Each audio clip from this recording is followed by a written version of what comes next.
Русская народная песня «Как ходил, гулял Ванюша». Исполняет лауреат второй степени Алина Балаян. Педагог Ульяна Журавлева. Концертмейстер Игорь Сыроежкин.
Лирическая песня Воронежской области «Шел казак на попытку домой». Исполняют лауреаты первой степени Мария Шведова и Виктория Аринина. Педагог Ирина Ивашкина.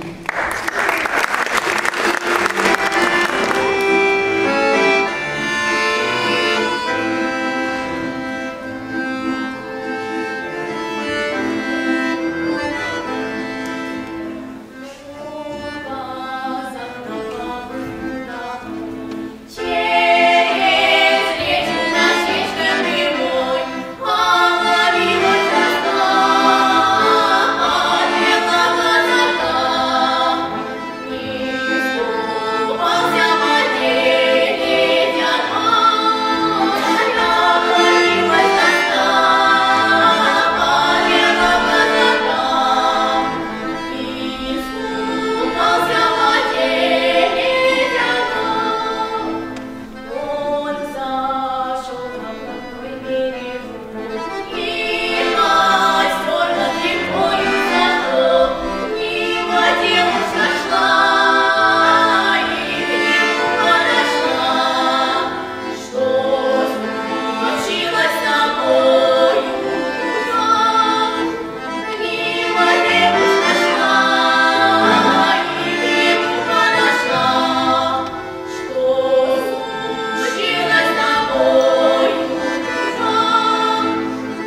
сцену выйдет особенный коллектив, который также стал лауреатом первой степени 33-го конкурса юных музыкантов-исполнителей. Это уникальный ансамбль, состоящий из исконно русских народных инструментов «Акарин». Ансамбль в составе Виктория Аринина, Варвара Базилевич, Владислав Багун, Александра Савинова, Мария Шведова. В исполнении ансамбля «Акарин» прозвучит русская народная песня «Пошла Дуня за водой» в обработке Олега Конькова. И руководителем этого ансамбля также является Олег Коньков.